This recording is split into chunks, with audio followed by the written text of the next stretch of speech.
Hi, everybody. Can you guys hear me?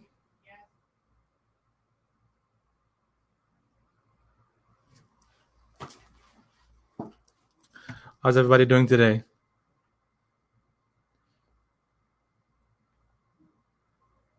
We're just going to wait a couple of minutes, leave everybody start trickling in, and then we'll get this presentation started. If anybody can't hear me, go ahead and type it in the box.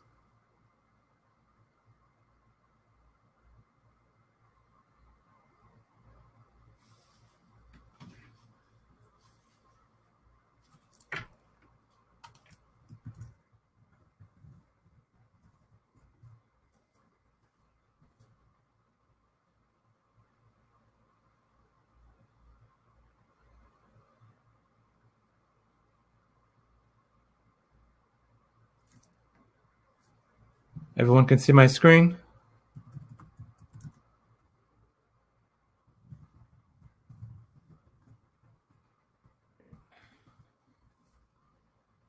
Great, great, great.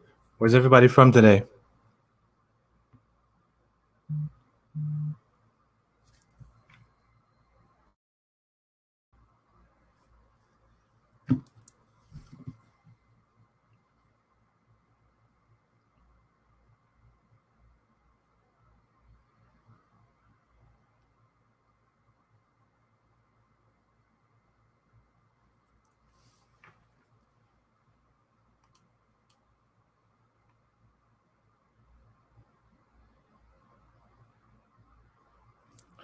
Hi, John. Hi, Nancy.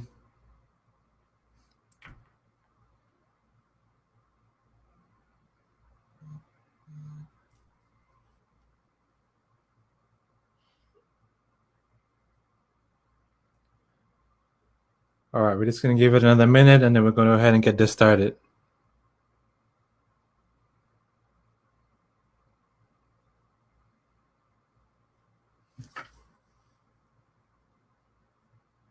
If you guys have any questions at any point during the presentation, go ahead and put in the chat box, and I'll see if I can address them for you. Or you can reach out to us afterwards.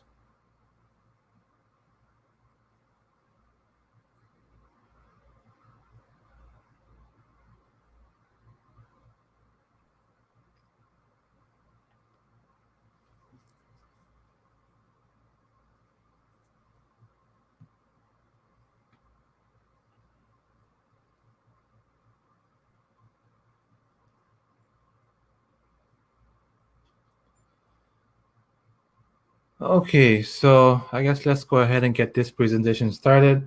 Hopefully you guys are all ready to learn about signage. Familiar with you guys are with signage. If there's any sign shops in the group right now, or if you guys are distributors, but hopefully you guys will all learn something today. All right, learn the ins and outs of signs and start selling to your clients. So first, just a little quick rundown about who NuWave Printing is. We've been a supplier since 2009. We specialize in printing and signs. We're located in Miami, Florida.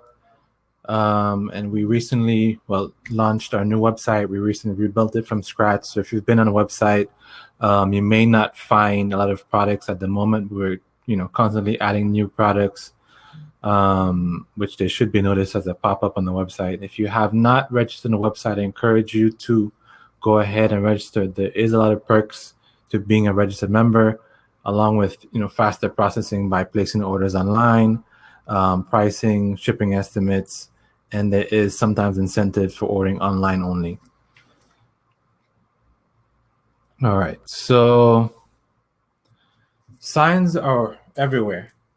And basically, your clients are buying them from somebody, whether it's from the sign shop down the street or online. Why not get the business, from you?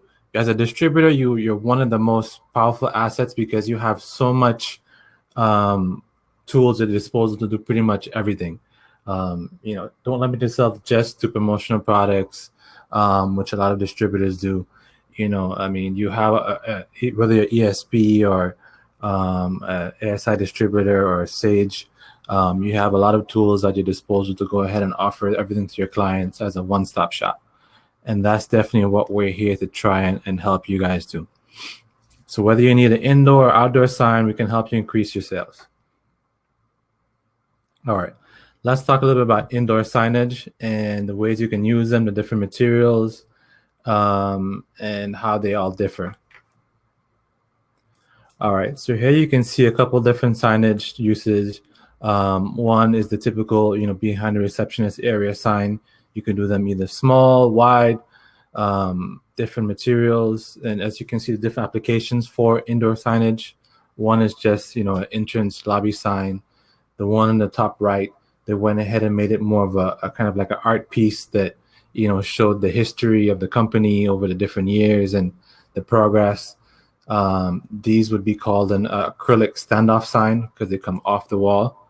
The bottom left would be what they call directional signs, and that's a form of protruding sign that basically you can use for bathrooms or turn here, as in this one here, auditorium, or here's the foundation room. There's different ways depending on how it needs to be installed, whether it's seen from the side, over a door, or hanging from the ceiling.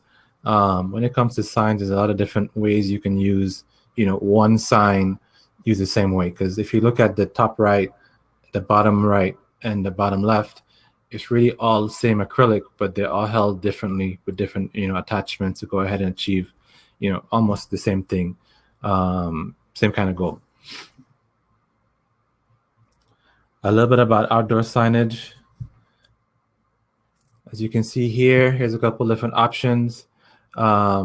Here's a building signage, where this one is going to be a PVC sign. PVC signs are good for outdoors and indoors, but typically used mostly outdoors. The top right is channel letter signs. This will definitely be used in a lot of storefront signage, any type of real estate properties for commercial use. Any big clients of yours that have it on their building, that's definitely something that they would all have. It's like a requirement, especially if you're a bigger company doing, the PVC signs is depending on your neighborhood, it's considered a little bit cheaper, depending where you're located. And it's definitely something that if you're like a retail store at night, you want something illuminated, this is definitely the way to go. And it's the most popular building signage you can find. There's also light boxes, which is the bottom left corner, which typically would either have a fluorescent bulbs inside or LED strip lights. Depending on the complex, some of them have requirements where it has to be like the top right, where it's individual letters, or a light box, or down at the bottom you have PVC.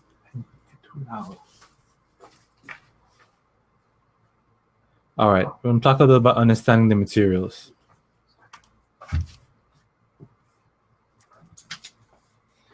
Just a quick question while I'm in here. Does anybody already sell signs? And if you do, leave us know. And if you have any sign shops in the group right now.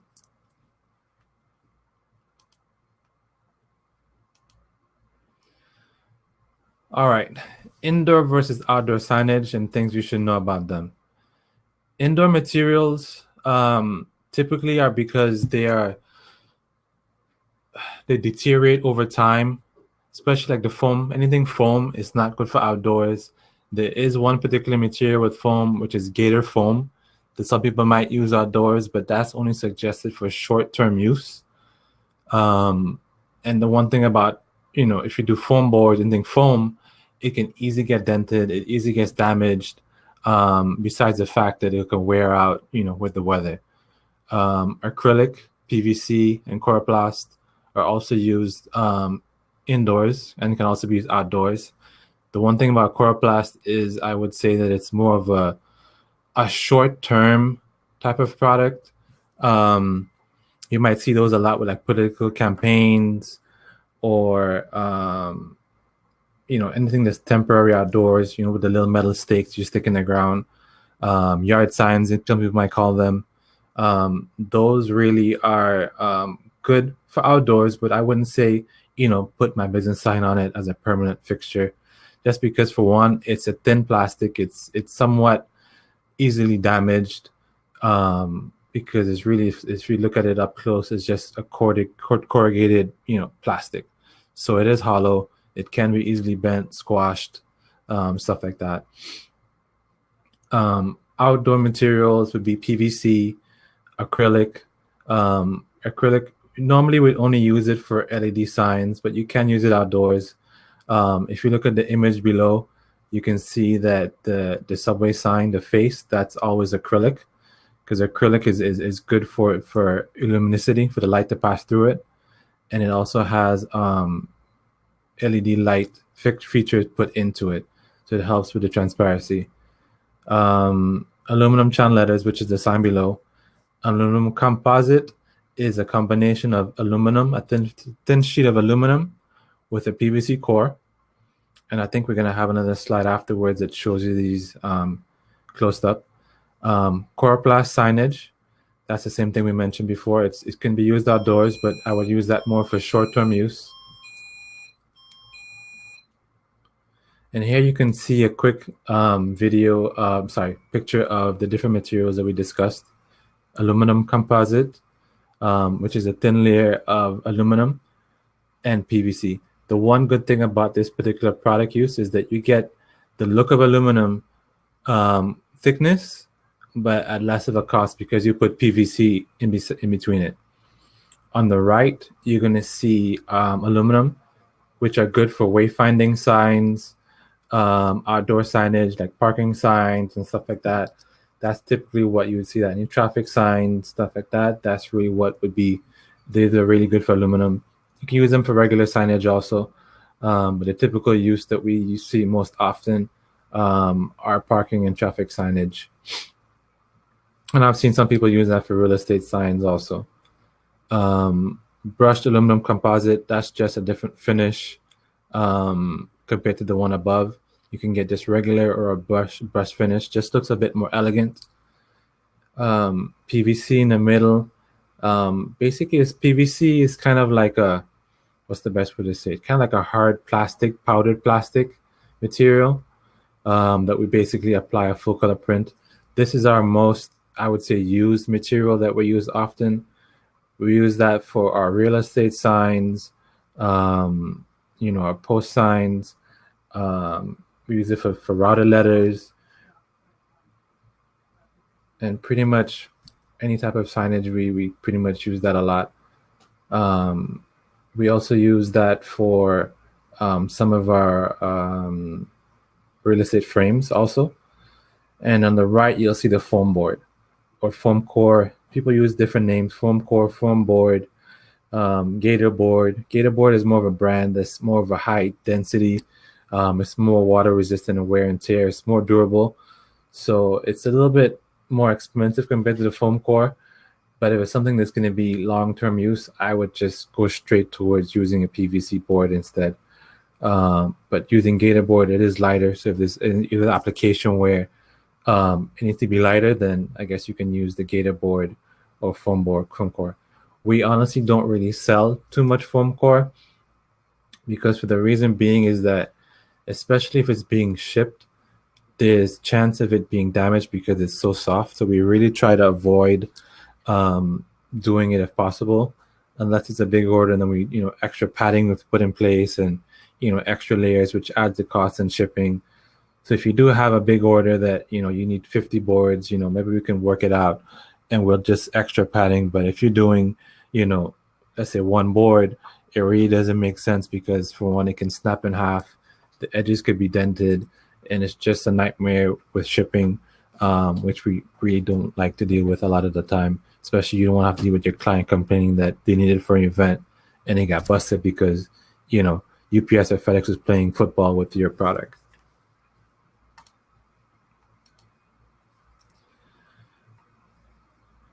All right, I hope you guys are learning some stuff so far, and I'll keep this going.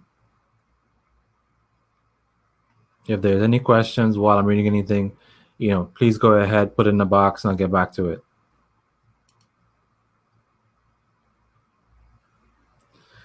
All right. One of our favorite products that we like doing is interior office signage. and I think this is where there's a good bit of money to be made with the interior signage. It does require someone to somewhat get familiar with installation methods. It's nothing too complicated. Any type of, fairly handyman could get it done.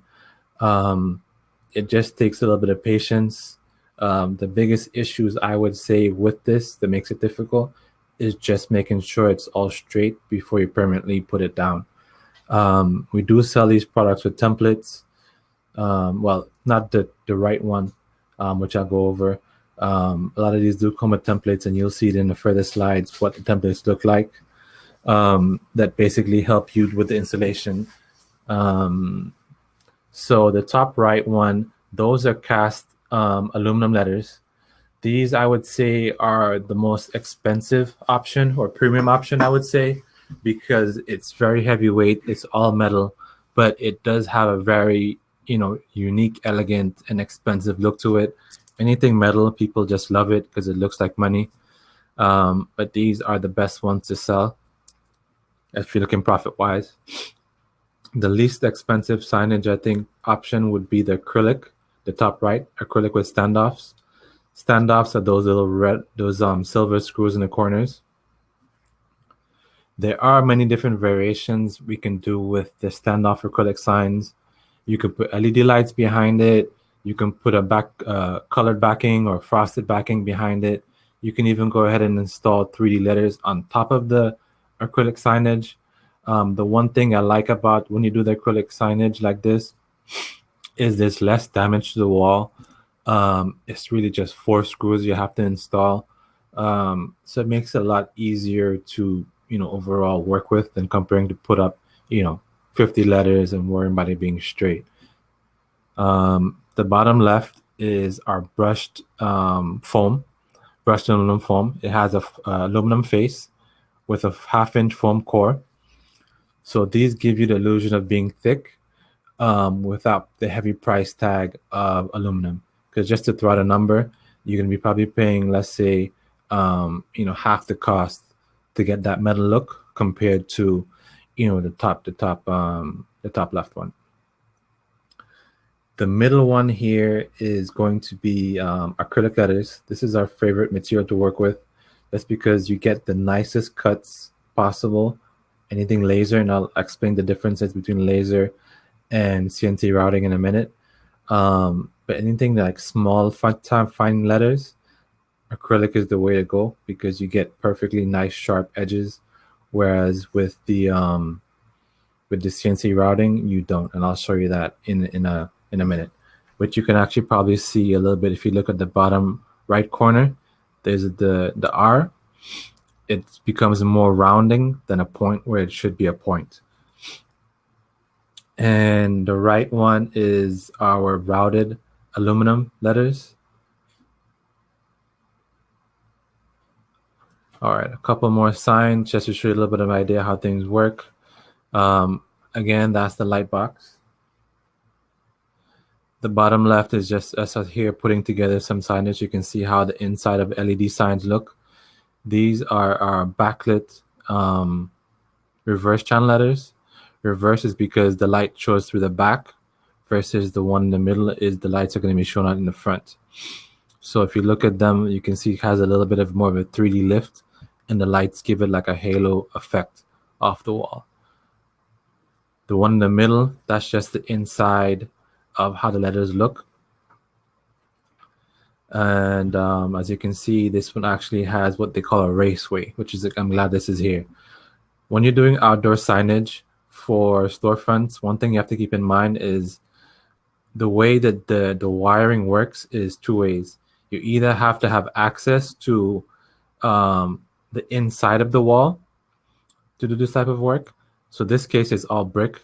So they might not want to either, 1, damage the wall, or 2, have access to the wall inside of it. Because what we really have to do is when we install these type of channel letters is you have to literally drill holes through the wall, come out the back, and that's where all the wires get hidden. Whereas with this one right here, all of the wiring goes into this raceway.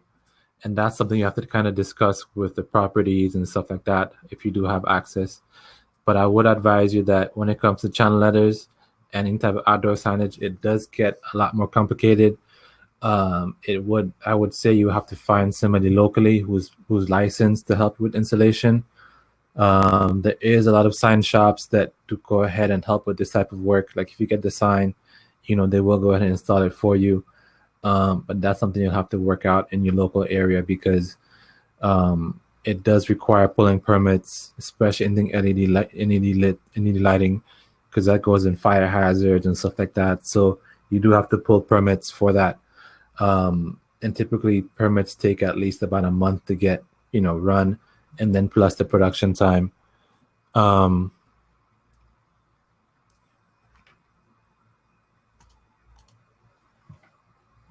See 1 second here.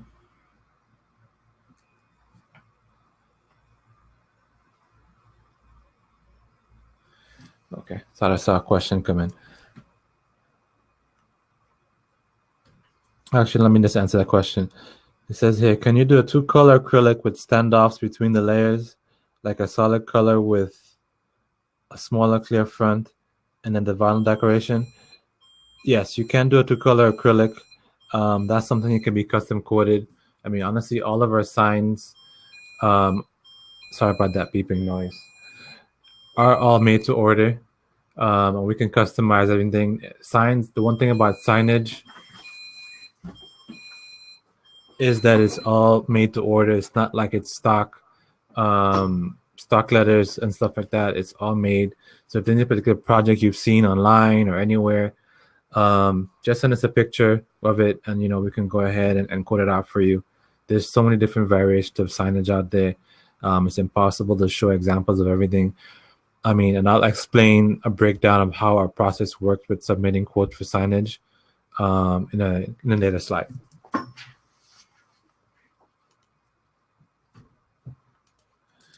All right. Okay, so the bottom right one that says makers, this one here is 3D signage. It's PVC in the back with I think it's a 1/4 of an inch backing with a 1-inch 3D letters. And then they did a 3D letters with vinyl imprint for the insurance group. And this was used outdoors. We can paint to any color. We could do a PMS match if needed. It is additional cost, but we can PMS match. So as you can see through a lot of different signage I've shown you here, there's a lot of variations of options and customization, just different things. The more layers you add, the cost does increase. But that's something you have to discuss with your customers and figure out, because with signage, because there's no like fixed cost and every signage is different, every customer look at signs and think, oh, I want this particular sign, and then they get back the price and they realize it's out of their price range, which is why we always stress that at least with certain type of signage, especially like the indoor signage and stuff like that, we try to figure out realistically before we quote it out, do they have a budget for this sign? Because if they tell us, hey, our budget is, let's say, $500, we can already tell you that, hey, you cannot do this type of sign. This is the one you have to go with. So we don't waste a lot of time back and forth, which is something you have to know up front, or at least go back and ask them, hey, do you have a budget, for this sign? Because realistically, they might not say I have a budget, but there is a budget. And I'll talk more about that, a little bit later. All right, couple ways of installation here. These are more towards the indoor signage. A lot of the indoor letters we do with foam tape.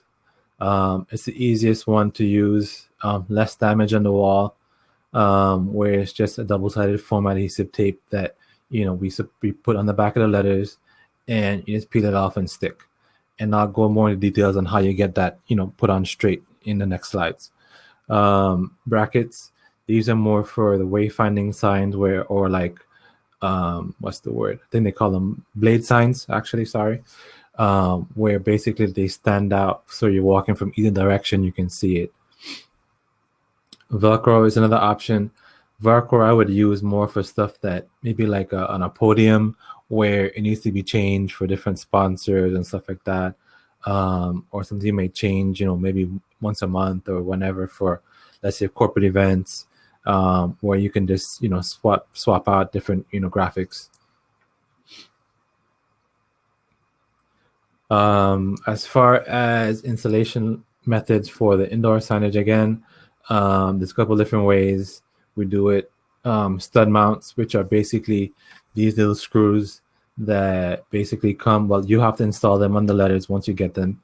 You just screw them on, and then basically you pre-drill holes in the wall that correspond to where the template tells you. Like, you basically have this big template that I'll show you in the next slide that basically marks out where the exact holes are. So you just line up your template and mark it off, then literally just drill holes into the wall, and you just push the letter straight in. The next option for some signage would be our Z-clips. Basically what the Z-clips is, basically you install basically this strip that kind of has like a Z angle, where it has a corresponding Z angle on the back of the board, that basically it just hangs, literally just hangs straight on it. So it's easy to remove and change it off if you have to get a new one or whatever, and there's less damage on the wall overall. And now the standoff signs, you've seen that a few times already. It's literally just it's a ball bearing, like a ball. It's that metal tube that basically you drill a hole onto the wall. There's like a little hole that's passing through it. You drill that in, and basically that's how that gets on, and then you screw on the metal caps. One thing that's very important, especially with indoor signage, is knowing the type of wall that you have, whether it's a drywall, concrete, bricks. Depending on the type of wall you have, there's different types of plugs you need to get. That's not something that we typically supply you with. We could definitely advise you, if we know what it is, we can tell you. But most indoor signage in most places, or at least, where we're at, every state is different, would typically be drywall. That's the most popular installation type of walls we've seen. It's the easiest one to work with, and I believe, most people have drywall inside. Now, if it's a main wall towards the outside, yes, it's definitely probably going to be a concrete wall or brick. So definitely you need those. The difference between these, let's go very quickly. The one that we like to use is the third one from the right, the white one. Those are drywall plugs. The way those work is you basically just take a hammer and you pound it in, and you take a screwdriver or a drill and just drill that in. And then basically what that is, it creates a good secure hold for when you're screwing in your signage. The two ones on the right, those are for concrete mostly. I would use those for. So what happens is when you put those in, it expands and it locks. It locks in and gives it a tight hold. The one that has the little thing that spins, they're called wing nut. Those are definitely the most secure ones, because what it is, how those work is, you literally have to push the little clasp in. It goes to the wall, and it literally anchors on the back of the wall. A few other things to notice is definitely, make sure that you have a ladder, tape measure, stuff like that for when you're checking out the installation. I personally never really go out to installation site until we actually, well, I guess you guys, we never really go ahead and see the site until we actually are doing installation. We typically, only questions we really have is, hey, send us a picture of it. This is more stuff for you guys. Send us a picture of the location if you haven't been there, and ask them, hey, is this a dry wall? Is it a concrete? Somebody should be able to answer that question for you, just to save yourself some time. But the majority of the time, it's always drywall. The easy tell is tell them, hey, tap on the wall and see if it's super hard or if it has a little bit of hollow sound to it. That's all the telltale on how to figure that out.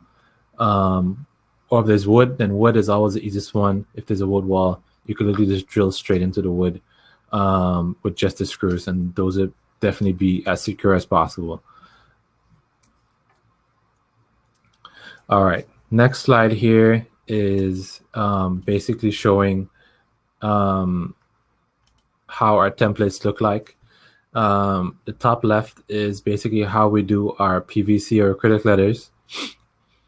And there's different templates depending on the way it is. There are different costs associated with each job, but most of our templates come with the top left one, which is basically you'll get a printout of your job on a paper material. And literally the way we do it is you go ahead and you level out the print on the wall, exactly how it should look. Everything is to scale, the letters are to size. And then what you do is you go ahead and you literally take a thumbtack and you push it through and you leave a little tack of basically where the letter should start.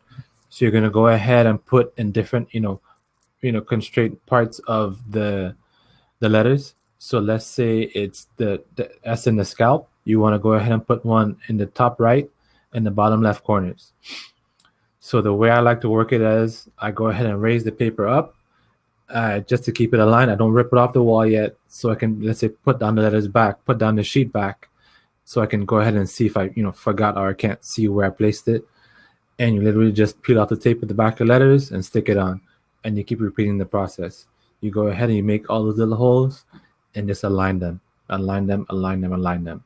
But it's always important to make sure you go ahead and make sure that initial printout is as straight as possible, because you don't want to go ahead and screw that up. I would say go ahead and measure it 1 time, 2 times, 3 times to make sure it's done correctly. You want to definitely make sure you have a level, and keep in mind the one trick about levels is, although it's leveled visually, just look at it, make sure it looks right to you, because let's say that the floor is crooked or something like that, it could screw up with the level. Or even if you want to say use the ceiling height, maybe the ceiling is crooked and it throws it off. So definitely the most important thing is visually look at your sign and make sure that it is straight, because you don't want to go ahead, do this type of work, and the customer complains and say, hey, it's crooked. I would even say, hey, have them sign off on it. I'd be like, hey, just look at it. Does it look good to you? And go ahead. Because most of the time with these type of jobs, the customer will be there. Hopefully they're not there watching you, but they definitely, go ahead and be there. Let them look at it and let them sign off on, it does look good to them. Because if you screw it up, it could be a kind of a pain to go ahead and redo it if everything is not straight.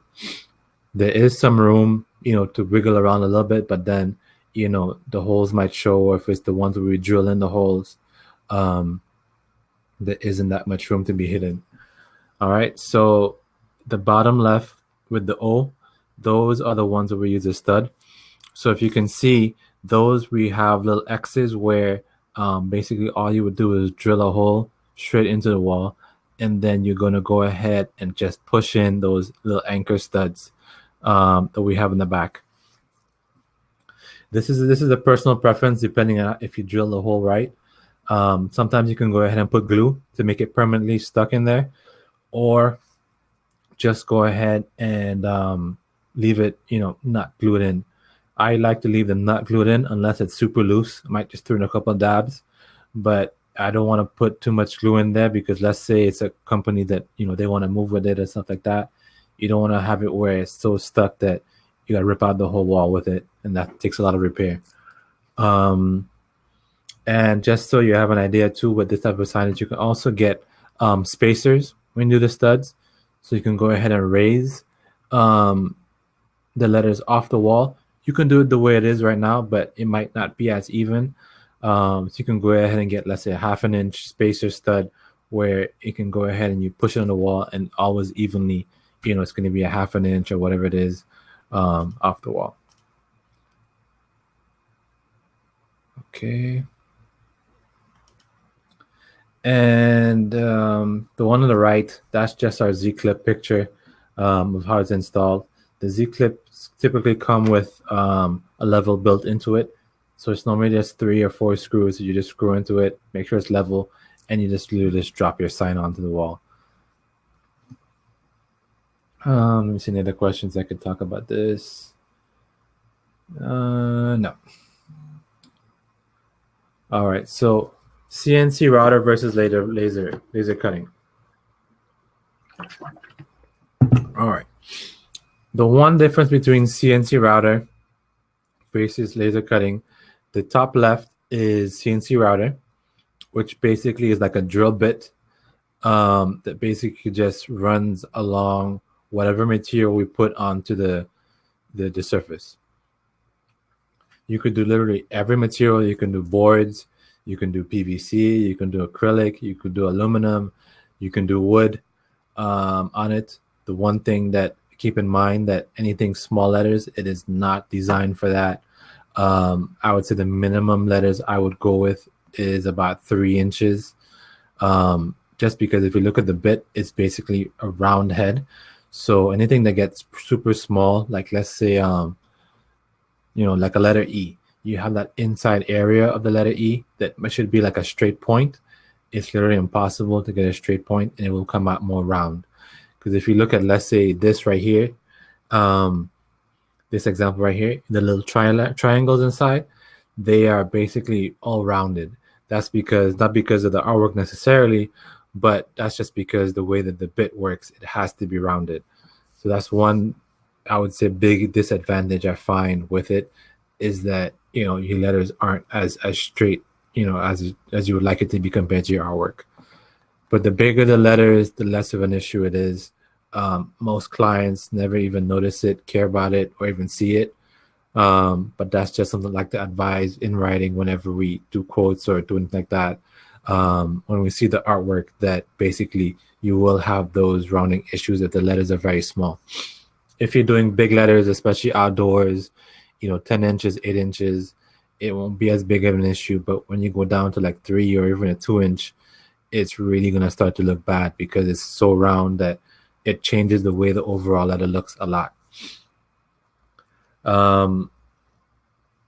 And with the CNC, as I mentioned, you could do every material possible, even foam letters, stuff like that. When it comes to the laser now, laser is only good for certain materials. Definitely, it's the most perfect cut you can get. You can do very small. You can do engraving, which is just, basically etching the top of the acrylic or wood. Typically, we really only use wood and acrylic on this material. You can, with aluminum, you could only do etching, which is just engraving the top of it. You cannot cut through it. There are some lasers that can do that, but those are called plasma cutters, which is a totally different thing, where it uses water jets and stuff like that to keep it cool. But we don't offer that particular thing. So really, we only would cut on acrylic, wood. I think you can do rubber, some foam, no PVC. PVC is definitely a no-no on that. Just because PVC becomes highly toxic, and that's the one problem with some of these materials with laser. Because it is burning it, it can become very toxic with the chemicals. It just releases some gases, I guess, the way it's melted, and you can actually die from it. So it is pretty dangerous as far as working with a laser. You always have to keep an eye on it to make sure it doesn't catch on fire, because stuff can burn, especially on the wood side of things. It can burn. And the one thing about the router, we do have a bigger routing space. You could do, bigger projects versus with the laser, we could only go up to, I believe, a 4x4 foot piece of acrylic. Most of the time, that's fine. But I'm just leaving you know that in case you have a really big sign that somebody wants, that's the maximum that you can do one piece. Whereas then with the CNC router, you can go ahead and do up to 4x8. So in type of big letters, you can do, most of the time you can always probably put stuff together, installation, so it's not always too big of a deal. But if it's something that's big piece, like, like a standee or something like that, that would typically be done on the CNC router. Let's see if you have any questions here. You guys are pretty quiet here today, but hopefully I'm giving you guys some value. All right. What do you guys need to put together a quote? The one thing, especially if we're going to quote it out for you and even for yourself, a lot of the products that we have offered are priced per inch. So you can also honestly quote it out yourself. On our website, we have a price calculator that basically, once you know the size of all the letters, you can go ahead and quote it out. We do have in our e-catalog also, you can do channel letters, PVC, I don't think we added acrylic in there, but we can do acrylic, which is on the website. So what you need to do to do a quote is the logo and artwork, approximate size. You don't need to have an exact size, but some people might have a certain size in mind, or they have a certain area that needs to be filled. They might say, hey, I only have, I want a small sign, 24 inches, what can we get? Most, indoor office signages we do typically about 36 to about 40 inches. That's a pretty nice size, but it also varies on the type of logo. Some logos are wider, some logos are taller, so it varies on how big and in your face you want it to be. Whether it's indoor signage or outdoor sign, that's very important. So we know, how it needs to be, different materials, whether it's indoor, outdoor. The budget, net or coded, we always stress that to find that out. What is the budget? Because as I mentioned, there's different variables we can play with when it comes to signage. It's not that we want to cheat you or the customer and raise the prices. All the prices are fixed, which you can see in our catalog. Unless you get into more custom stuff, everything is priced per inch. It is what it is. So we're not raising the price, and you can let the customer know that.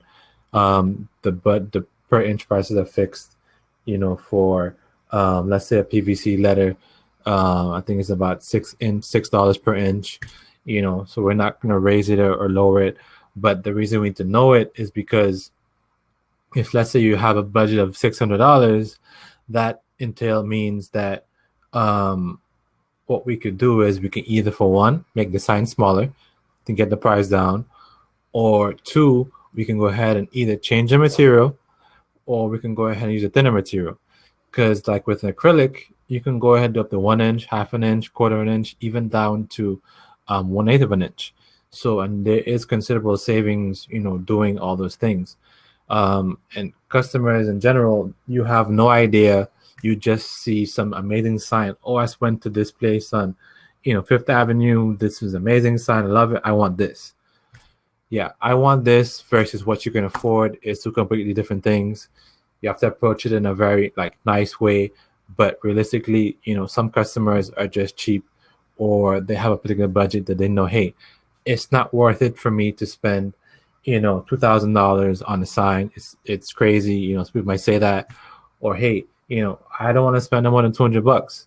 If it's more than $200, your options are limited as far as what you can get, or it's a pretty small sign. It'd be 24 inches. As far as the signage you can go. So it's very important to get the budget, because size makes a difference. The bigger it is, the more material we use, the higher that cost is going to go, 2, 3, 4 times the cost. If there's any specific materials, any specific colors, especially because standard colors will be included, but anything PMS colors is an additional cost to get the paint mixed and then, get them spray painted and stuff like that onto it.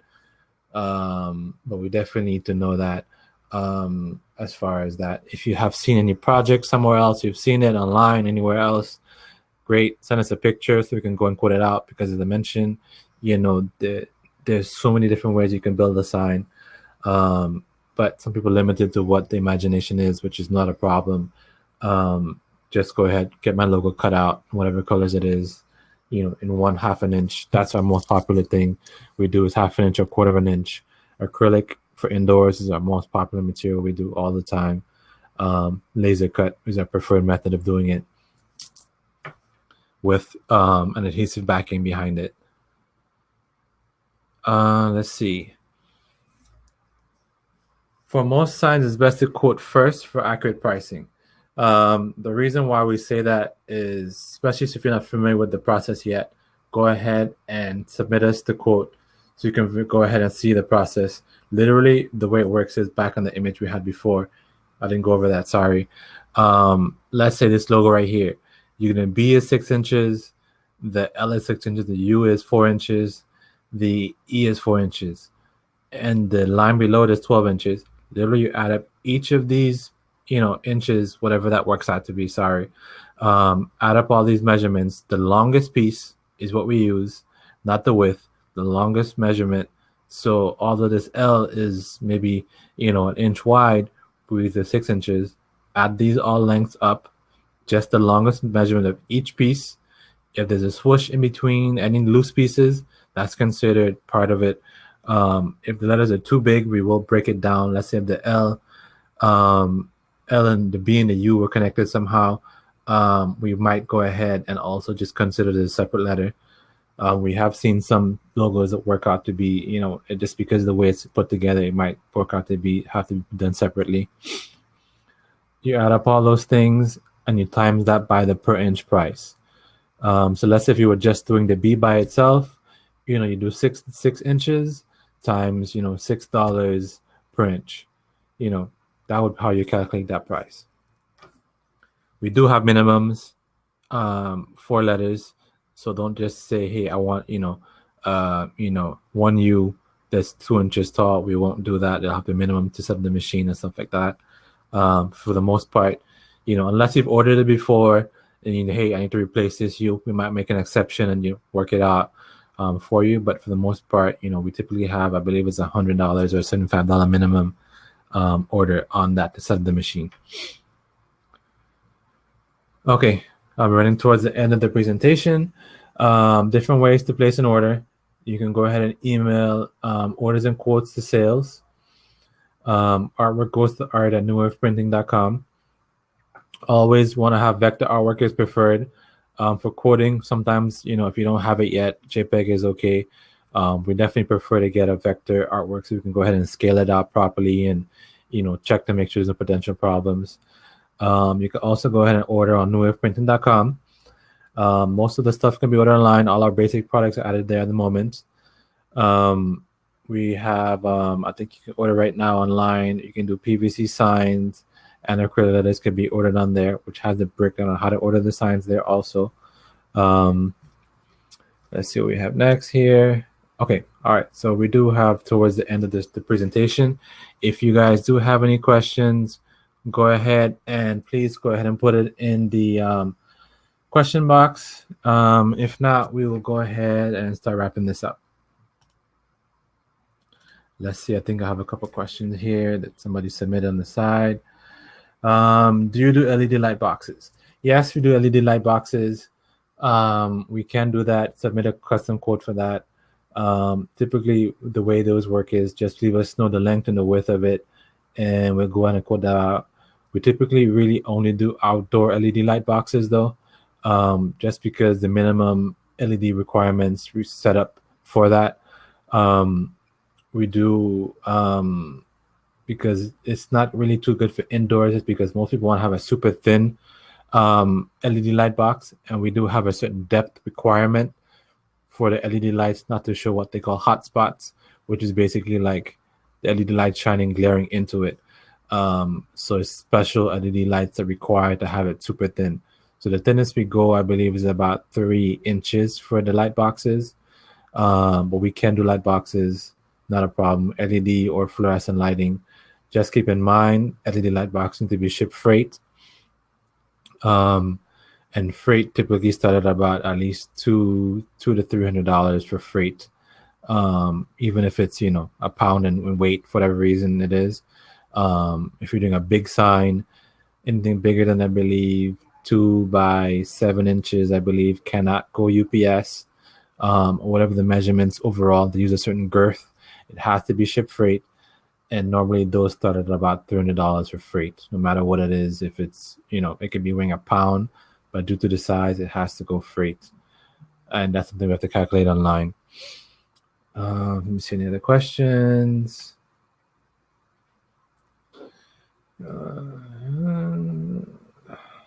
Okay, all right.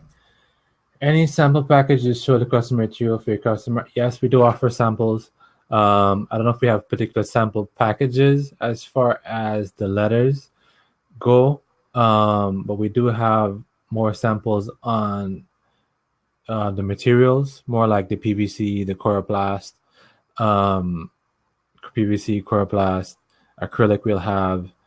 I can't guarantee that we'll always have aluminum samples or routed samples, but at least if you want to see what the material looks like to feel it, yes.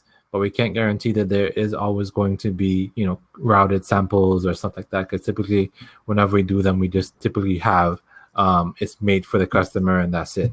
We don't really do much production samples that we can give out, but stuff like, boards and stuff like that, we will do that. And I did ask this question, nobody really answered if they currently already sell signs. We're just trying to get some feedback as far as the group. Everybody's been pretty quiet as far as questions going here. We're trying to get some feedback if anybody's experience on it, any questions, things you would need from us to help you sell more. We do have some sales flyers on the website, I believe. If it's not there, shoot us an email. We'll send them out. I know we're still working on putting some of this stuff up, but we do have some sales sheets to go ahead and show you the different materials and different options that can help you guide the process through with the customer for indoor and outdoor signage. So at least you can have something to show them, if you go meet with them, hey, these are the options, some different variations. If it's not on there yet, we are trying to put some starter prices together that shows them at least, hey, these options start at this, so I see I have an idea, budget wise, where these things can end up. Let's see, have you done projects before through PPAI? Having trouble creating an account. As far as PPAI, I believe we are a member in there. But as far as we know, unless that has changed, there's not really much of an interface. It's just more of a directory. We're really on Sage, Distributor Central, and ASI. Our e-catalog is definitely our best place to find all the products in there compared to our website. Our website is geared more towards e-commerce, so you can go ahead and place more orders. So even though we have, whatever amount of products we have, it typically won't even ever probably honestly have all the products available online on there, at least not yet, because there's so many products that we have, and we don't really have a full staff to go ahead and dedicate to just putting that up. Question here, trying to register on your website, but it's not working. If you do have a problem registering on the website, go ahead and send us a screenshot of the error you have, and we'll see if we can help you out through that. But it has to be registered online. We can't do it for you. So we'll have to figure out what the problem is. But I know we've gotten registrations recently, so it's most likely something you're not filling out, unless there's some new bug that happened, through the website. But definitely shoot us a screenshot of it. We can look at it and see what the problem is. Normally there's some type of an error probably that you're not filling out or you're missing, and that's why it's giving you that problem. I'll give it a couple more minutes. Hopefully if you guys have any questions, let me know. If not, this will be pretty much the end of our presentation. I definitely hope that you guys enjoyed it. If anything else you'd like to see in the presentation for next time, something we didn't cover, or maybe if you want to focus more on trade show displays, if you want to know more about banners and different medias like that, vinyl wall stickers, wall decals, stuff like that, definitely throw us some feedback in the questions box, and we'll cover that another time. But I hope that this was definitely informative. I think we went a bit over time, but I definitely want to go ahead and give you guys a lot of value that hopefully you guys can sell some more signage, whether you could, and there is definitely replays of this presentation that should be on the website under, I think, resources or tools on the website. There will be a replay of this if you want to go back and look at anything like that. We're definitely here to help you guys out. If you have any questions, if you need samples, go ahead and email the samples department, which is samples, SAMPLES, at NuWavePrinting.com. Or give us a call. We can walk you through the process of getting samples or any questions. If you're going on your first presentation, as far as going to, and there is a form on the website actually, I believe, to go ahead and get samples or quotes. Fill that out, and we'll get back to you on pricing. But if you have approached by a customer who needs a sign, definitely go ahead. If you have any questions, things prepared, go ahead and give us a call. I'll be more than happy to go ahead and prepare you for any questions you should ask, which typically are do you have a budget, and type of materials they want to have, where it's going to be placed, and stuff like that are really the basic questions are you going to have. And definitely if you're there, try and check out the material, whether it's hard or not, because that makes a difference in installation. The easiest one to work with is if it's an adhesive backing, there's no drilling involved, and then there's less damage on the wall. Typically, you can pull it off. With the most being pulled off is, some paint. Whereas if you go ahead with the drilling and stuff like that, you have to patch it out and stuff like that, which could be done easily. Honestly, it's just compound putty that you patch on the wall and sand it out. It's not too complicated. And if you want to prepare yourself too, if you go on YouTube, there's tons and tons of videos how to install acrylic signs, standoff signs, working with studs, stuff like that, online, on YouTube. We're gonna try and put out some videos ourselves, but if you want to get familiar with it, go ahead and look online. But it's nothing too complicated. You just have to be somewhat handy on it, and that's pretty much it. There doesn't seem to be any more questions here. Well, one more came in. If you can do double-sided light boxes, yes, we can do double-sided light boxes. That's not a problem. Just submit the quote. The one thing I would advise is leave us know how it needs to be hung. The light boxes, whether it's going to be, going to be on a pole, whether it's going to be, hang from the top, left and right, whether it's going to be like a blade sign. Those are things we want to know because we have to prepare it. The pole part of it, we may not go ahead and we may not supply that to you. That's something you may have to source on your own. But we can go ahead and make the actual light box if you tell us, hey, it's going to have a 4-inch post of it, or you're going to put it, just make like a concrete, stand for it. But we can do the actual LED light box part of it. And looks like that's about the end of my presentation. I don't know more questions coming in. I hope you guys like the presentation, and that's about it. Thank you, and guys, have a good day.